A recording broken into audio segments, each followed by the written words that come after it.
welcome to Coffee Talk. Yeah, what are you doing, buddy? Cheers, man. Good to see you.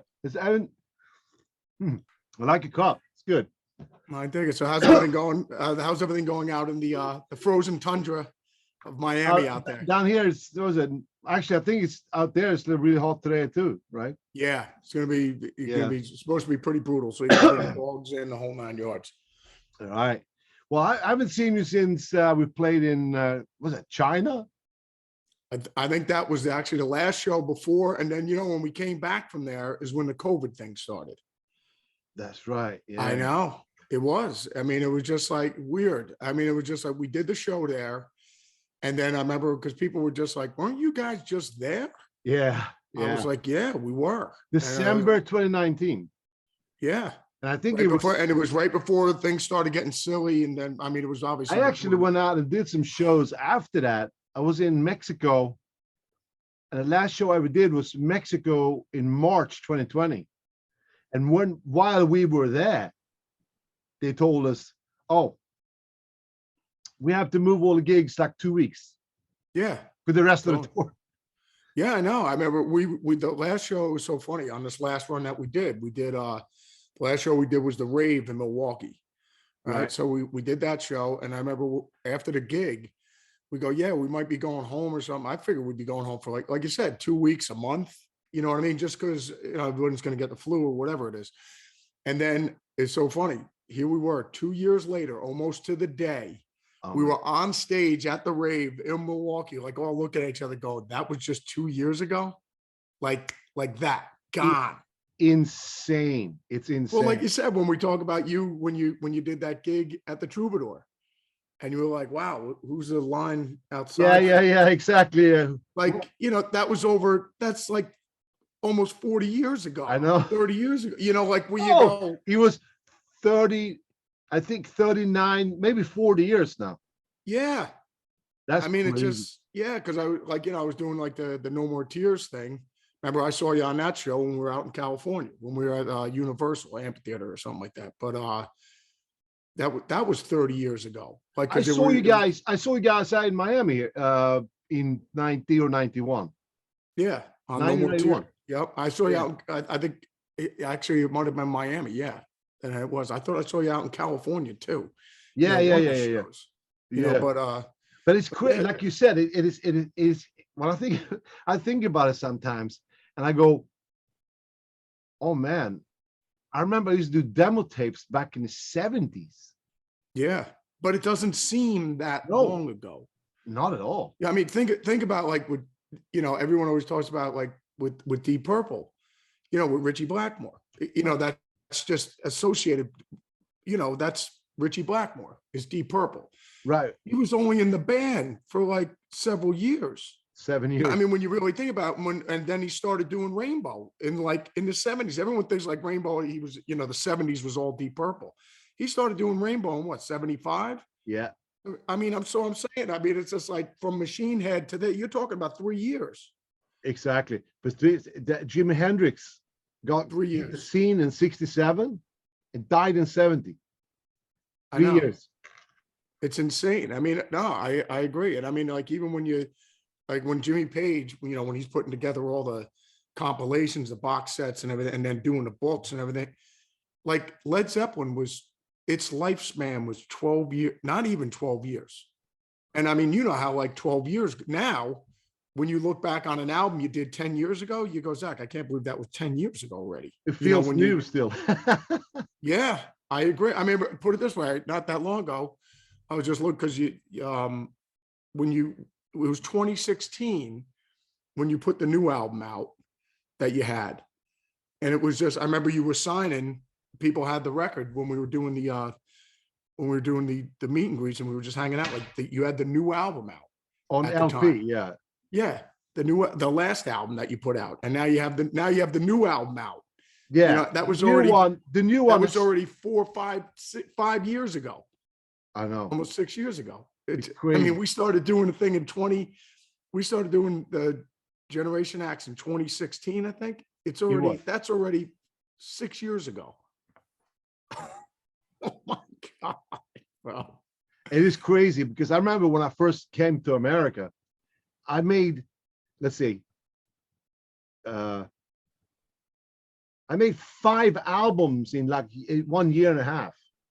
I know, between the Steelers stuff and everything like that. Yeah, I it know. was crazy. I mean, like I started I started my solo career after like a year and a half in America. I was in America for a year and a half, and then already started a solo career. Wow. So that's crazy, because it didn't feel like it was that quick. It felt like, oh no, it's a lot of stuff going on, you know. But it really wasn't. I mean, it was, but it didn't feel like it. I mean, I don't know.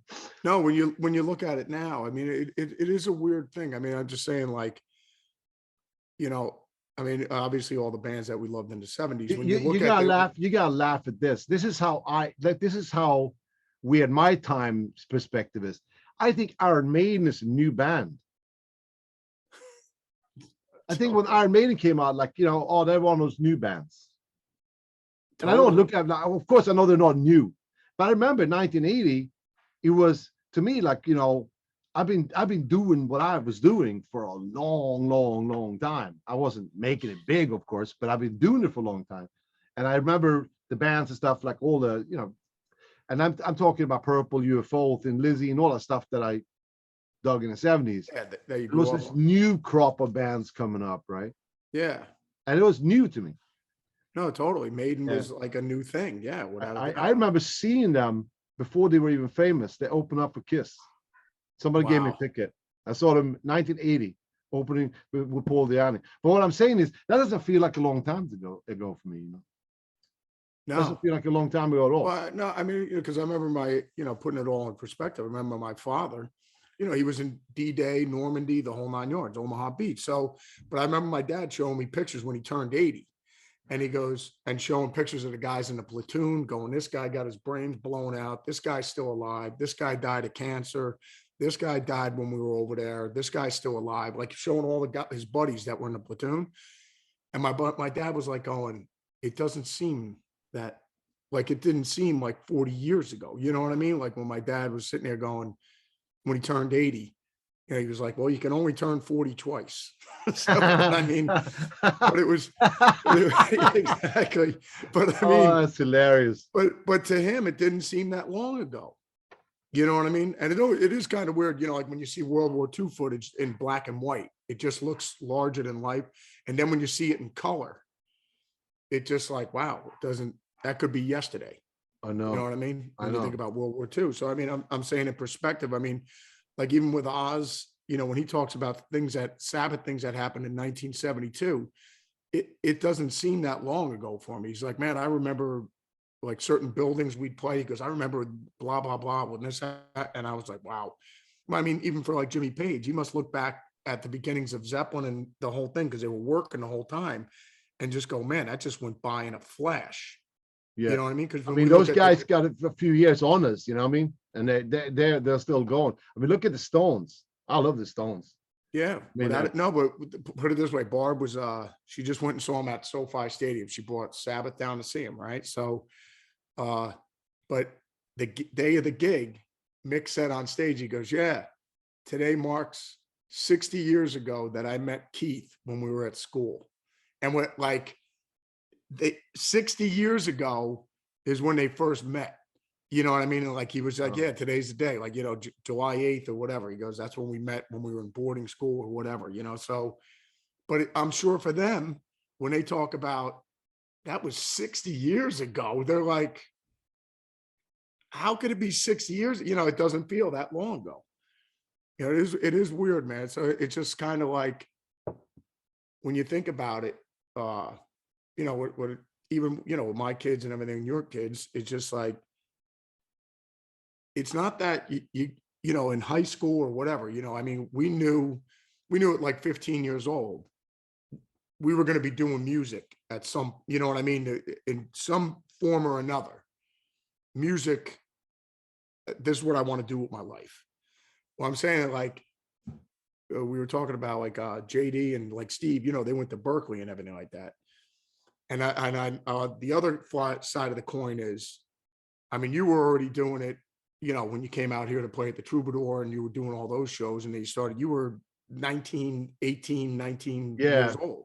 Yeah. I'm saying, like, when I started with Ozzy, I was 19, 20 years old. What I'm saying, like, if we went to music school, I'll have some bands that have been out with Zach Sabbath or Black Label, and they're like 19 years old in the band with the U-Haul, building the band, out there doing it.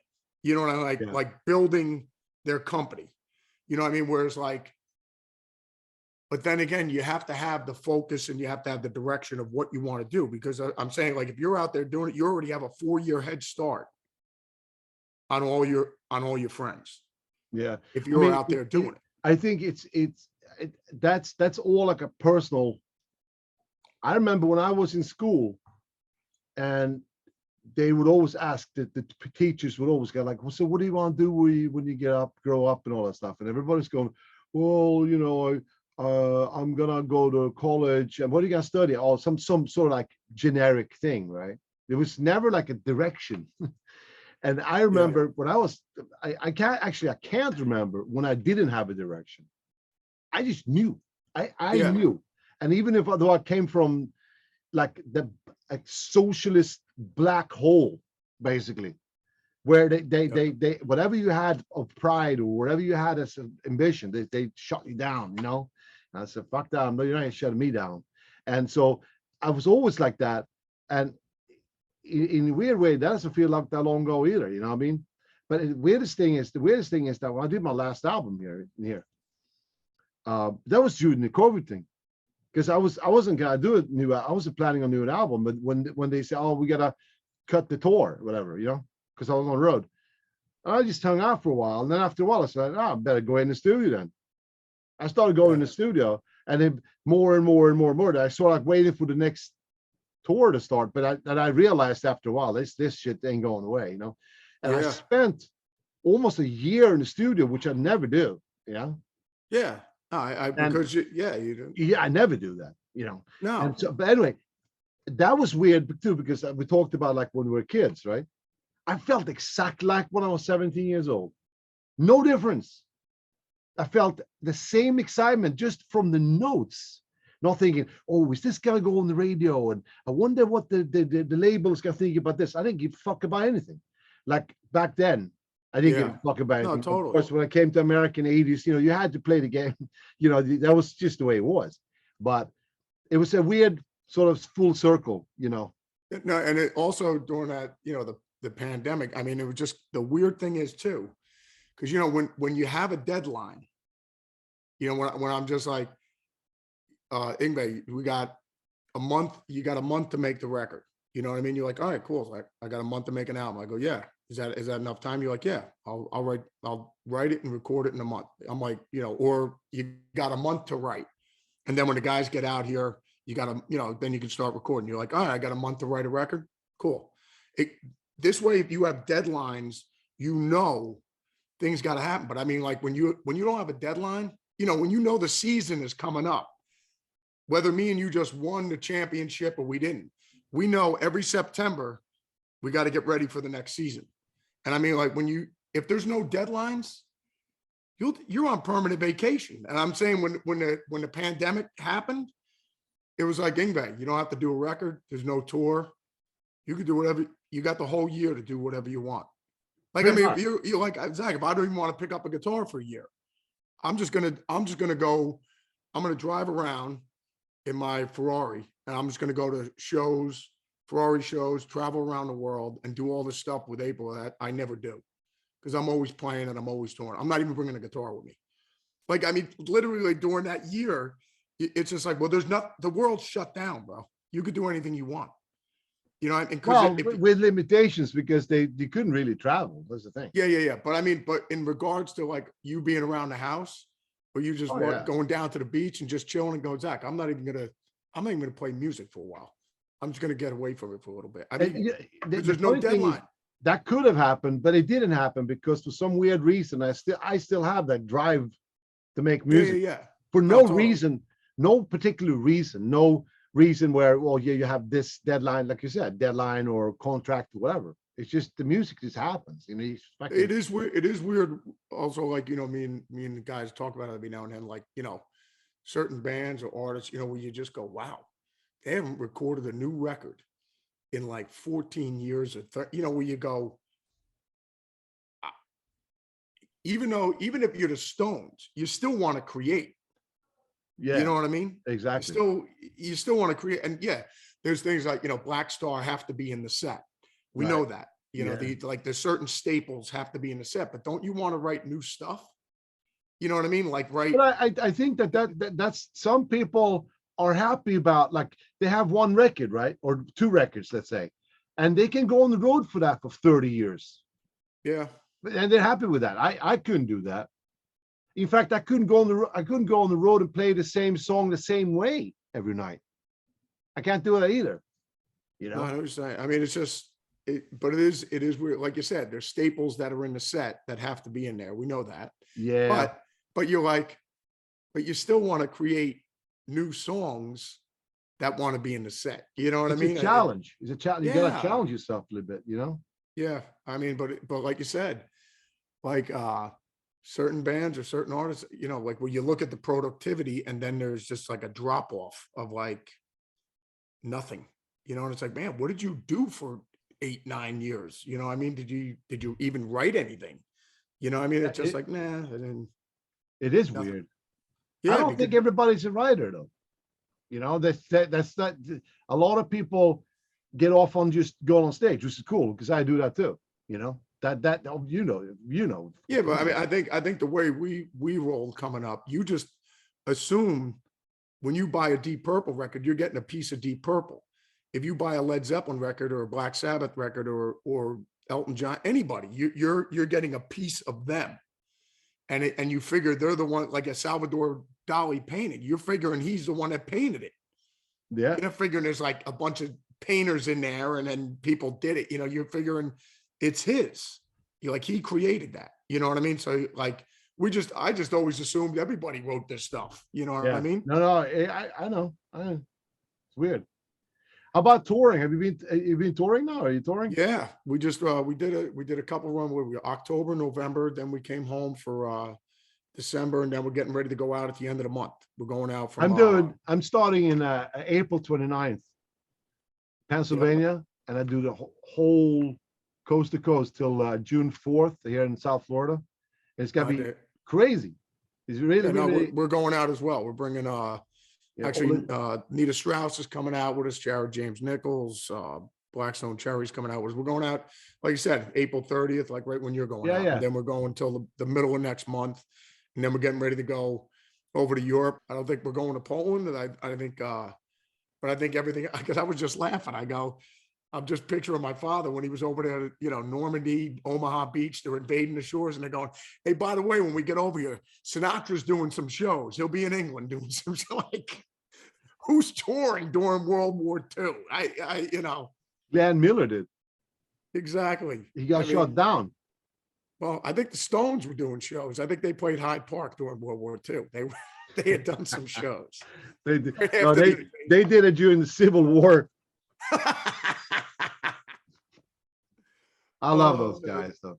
Oh yeah, without a doubt, man. But yeah, but like I always think the retirement thing is kind of funny too, because like Keith Richards always said, they go, when are you going to retire from? And he goes, retire from doing what? Something I like. Like if I like gardening, why am I going to retire from that? Yeah. Why am I going to retire from having coffee and reading a book? Like what I enjoy it. Like, you know, if you can, it is. It's different in sports. I mean, I get boxing and sports where, you know, like your body's breaking down. But I mean, like with BB King and blues artists, Buddy Guy, the older they get, the more respect they get. Yeah. You know what I mean? Like, why would Bach and Beethoven and Mozart retire from doing what? You know, sitting there playing piano. It's just like, I enjoy doing this. I mean, I'll keep going until I can't play anymore. Exactly. You know? Yeah. Yes, I never got the retirement tour thing either. If you can still do it and you enjoy doing it, then why are you how many bands have done this farewell tour thing, and then they come back again? Farewell this, farewell tour. No, I get it. You know, I mean, I remember seeing we went and saw the Who on a farewell tour in 1983 when the Clash opened up for them and everything like that. So I mean, and that was at RFK Stadium, and I mean, that was 1983. They did the farewell tour. Wow. And they're still doing it. So, I mean, actually the only band that never said they're doing a farewell tour is the Stones. I know. No, they never, they those just guys go are just- to, they never say anything. They just go, they pop around every 4 years. I saw an interview with Mick Jagger from 1962, or maybe 63. And he's really young, obviously. And they ask him, so how long you guys been doing this for? Oh, about a year. And how long do you think you're gonna do it for? Probably another year. Another year. Yeah, that's great. They didn't, they were young. They didn't think this is gonna go on for 60 years. Well, no. Well, think about it. Lemmy said, he goes, I remember when there was no rock and roll. Like, like they were asking, like, because he remember it was Sinatra, and then you had your parents' music. There was no division between mom and dad's music and the kids' music. And that's when Elvis came in, Chuck Berry and everything like that. That's when all that started. And then it was like, oh, wow, this is our music. You know what I mean? So just but then, you think about this. Everything was so new. You didn't know what the lifespan of it was going to even be. And most of the time, it wasn't very long either. No, I mean, put it this way. I was looking at one of my old Guitar Player magazines with Keith on the cover, and it said Keith Richards and the Rolling Stones. 16 years in the role, 16, not even 20. I mean, like Black Label's been around almost 25 years now. But you remember when it wasn't that long ago when a rock star, whatever you want to call it, they were hit 30 or 35. That was it. They were done. They were considered done. That's old now. Yeah. I remember we used to make jokes about Blackmore back in, like, we used to call him the old guy. But when I was a kid. Yeah, when he was 29. Yeah, he was like 31. Grandpa. Yeah. But in a respectful way, respectful way. Nice mug. Without a doubt. Look at this. Anybody that wants one of these, you can get them my buddy sent me this Malmsteen.com. Cheers. Without a doubt. Cheers, my brother. Well, this is great. But it is crazy though, man. But listen, so I'm gonna be out maybe we'll pass, so to speak, when I'm out. This coming tour, you start the same day. Yeah, starting on the 30th. We're starting out here in California. Where are you starting? In Miami? You starting out here? Pennsylvania, Harrisburg, Pennsylvania, April 29th. And then the whole thing is on YngwieMalmsteen.com. I don't know the exact. And then we do a bunch in California, Nevada, Ohio, Colorado, everywhere. You know how it goes. Yeah. And then we go back down again, and we stop here. The last show is down here in South. Out in Miami. Yeah, it's a theater in Parker Playhouse in Fort Very Lauderdale. cool, man. And we have a bunch of openers going with us, like 3 or 4 acts that go the whole way. Very cool. Yeah, that's good, man. No, somebody asked me, like, Zakk, what's Yngwie like? Like, what's Yngwie? Is he like real hard nosed or ever, like that? I go, no, not at all. I go, he's just a product of, Zakk, I've tried it so many times where I said, trust me, it'll be fine. Trust me, it'll be fine. And Yngwie's like, okay, I'll trust you. And he goes, no, never again. I go, every time I trust somebody, I get screwed, and this is what happens. So now it's just like, no, I know what I want, and this is what I want. If you're in the game long enough, and some people don't even have to be in the game that long to find out what they want and what's their direction. But I kind of found that out. I told Steve a story about this. I was in 2nd grade, and I went up to this kid in my class and said, we're doing a gig Friday night. And he's like, what? Yeah, you playing drums? I don't play drums. I'll teach you. I don't have a drum set. I have a drum set. I told him, you'll play drums on Friday night. I'm 8 years old. And lo and behold, on that Friday night, Friday afternoon, whatever it was in school, we were in the mess hall where kids are eating lunch, and I had my guitar, my amp, and he had a drum set, and we did a gig. It wasn't good, cool. But I decided that we gotta do it, and we fucking did it. So there you go. Some people have the kind of like and then a lot of times people get that impression from that as you're being an asshole, but not necessarily. It's just a clear vision. Yeah, I agree, man. I mean, and then people, and then Ozzy, like people ask me with Ozzy, is Ozzy, hey Zach, is Ozzy crazy? And I told Oz, I go like this, I go, Ozzy's like, well, what do you tell them? I go, well, back in the day, I go, oh, all your friends are kind of crazy. Where after, they drink like 2 bottles of Crown Royal and you stick a case of beer in them and you spin them around a couple times and you just let them go. Everybody's everybody's pretty insane at that point. You know what I mean? Oh my God. Oh, it's the truth though, man. But yeah, no that's shit. cool. Wow.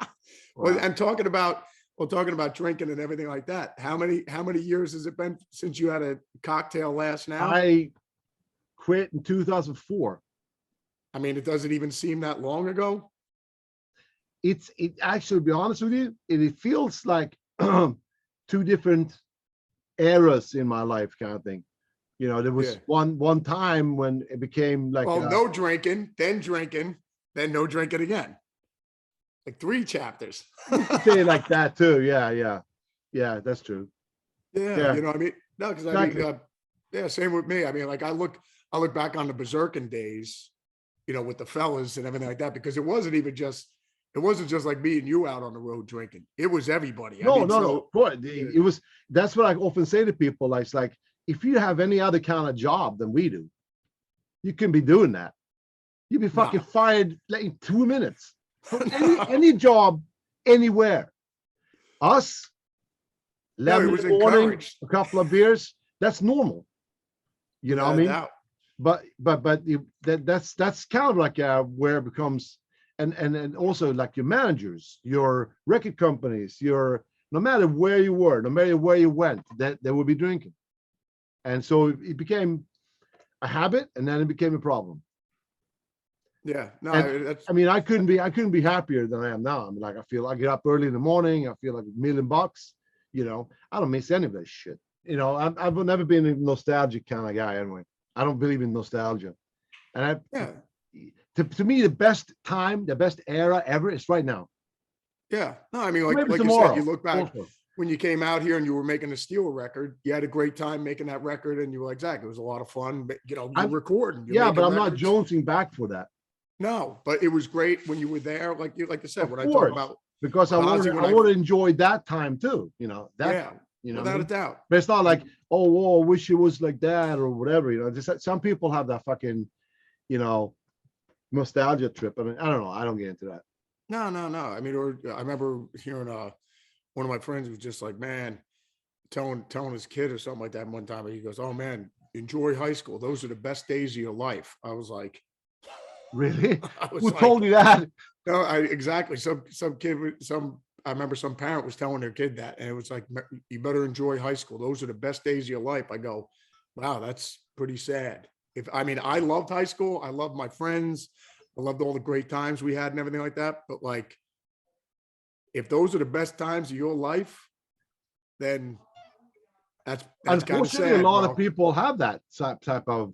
Oh yeah. Well, you shouldn't be miserable. I mean, you create your own. Exactly. I mean, the way I look at it is like, wake up in the morning and make it the best fucking day of your life. Just don't. Without a doubt. Make sure that every day is a good day. Without a doubt. Thank the good Lord that you're still around and you're doing things and you love it. You have a beautiful family. What the fuck more do you want? No, I agree, man. This is what it is. I I never understood that. People have like they're jealous and they're frustrated and pissed and this now. No, look, you make your own destiny. You make it your own destiny. You need something, you want something, you fucking go get it. Without a doubt. That's the way to do it. And talking about that, how's everything going with the? Have you been to any other Ferrari shows since I seen you last? No, but I actually got another one since I saw you last. What years did they say were the best? Because you have like Strats and Les Pauls, I mean, like the 57s. I would say that I think when they stopped making a manual gearbox is when I stopped loving them, Gotcha. And they stopped making a manual gearbox in 2006, around there. Oh, wow. And so, but before the model I just got is a 355 Spider. That was the first one that came automatic or stick. Whereas before then, gotcha, all of them stick. Oh, only a stick. You can't get them automatic. And right? What year did they actually start making it manual? What year was the first year they did manual? The first one they ever built was 1947. No, but I mean, like, where they actually started making it automatic. As Oh, opposed to automatic. having a stick. 97. 1970? 97. Oh, 97. Yeah. Wow. 1997 was the first option. So Wow. yeah, and that was a 355. And the next one model called 360, I have one of them too. And they made 2% of the 360 in manual. 2%. And I have one. Wow. Yeah, That's so that's cool, my man. Yeah. newest one, but that's only because that's the last one that's manual. This like shifter, like gated shift is beautiful. Yeah, totally. Well, that's what I would tell it, but you like collecting them. So, you know what I mean? Yeah, Yeah. man. That's my little side thing there. I love them. Yeah, totally. Well, it's like collecting coins or collecting toys or whatever. You know what I mean? You like your beloved Ferraris, man. Yeah, I do. I do. That's crazy though, that it was red forever. What, right? Well, the thing was that back when in the early 1900s, when the Le Mans and Monza and all the big races, yeah, the countries had a racing color. So Italian cars were red. Okay. English cars were green. French cars were blue, and German cars were silver. So you knew who was on the track. So you knew who was going around. Gotcha. That's how they did it back then. Yeah. And so that's what Rosso Corsa is the name of the Ferrari red. But there was Alfa Romeo and Maserati, and that's how Ferrari started. Yeah. So if it was Italian, so that's why they went with the red. Yeah. Gotcha. Yeah, Gotcha. Now, let me ask you this: what year was it that we talked about it before? But what year was it that they actually started going? Let's make some other paint options: black and what was it? Yellow, black, and red. Right? Not for the race cars. Not for the race cars. No, but I mean for the actual, for Ferrari when they started offering other options of colors. The first car that was made with his name on it was 1947, and that obviously red. I think he made one or two or something. Wow. And then we raced them, right? Yeah. Then he started making. He said he needs to make money so he can race the cars. So started making cars for the road, and they only sold them to like kings and queens and movie stars and stuff like that. That had the money to buy them. He did. He only built the car if it was sold. He didn't build the car hoping to sell it. Somebody would go into a place. I would like this car, and he would build it for them. There you go. Gotcha. We bought it. Yeah. So they were handmade, and then, but he was a hard ass, Mr. Enzo. And then in 1965, he had Actually, it was in the early 60s. Ford wanted to buy Ferrari. You got Ford versus Ferrari. Yeah. Because the Ford wanted to win Le Mans. And but then he said, no, fuck you. He didn't want to sell the company. No, and he got money from Fiat in 1965. Then they started making more mass producing. Yeah. No mass produced. Still small batches, yeah. Like I have cars, some of my cars that were made like for 3 years or 4 years, and only 400 made. Gotcha. 400, not 400,000, not 40,000. Yeah. 400. Totally. Yep. So now they're more like, I wouldn't say mass produced, but they're more, Well, how many in production, like let's say in a year now, do they manufacture? Now I don't know. But I know back in the 70s, for instance, maybe they made 3,000 cars in a year. Wow. Of 3,000 cars. Wow. Every model included for the world market. So it was very limited. Well, yeah, and that's why it's so like a BMW, they make 300 million of them, or a Toyota, whatever. Yeah. Very strange. Gotcha. Yeah. That's pretty cool though, man. Without a doubt. Anyway, so hopefully we gotta go out with this Generation X soon again. Yeah, without a doubt, man. So I mean, I know Steve, right? Me, you, Nuno, Father Tosin, and Stevie hooking up probably. Yeah, I'd probably within the next 2 years, but before you know it, 2 years will be gone, and I'll be like, remember when we were talking on the show 2 years ago? Exactly. I think Steve said something about next year. Yeah, well, there you go. But I don't know. We'll see. Oh yeah, I mean, we're all going to be working, so which is a good thing. So, but thanks for the mug, my brother. I want to thank you for coming on. Without a doubt, man. Awesome, man. Thank you so much. It's great talking to you, brother. All the best. Without a doubt, man. See ya. Cheers, Father Yngwie. See you in a bit, Maestro. Bye-bye. Take care, my brother.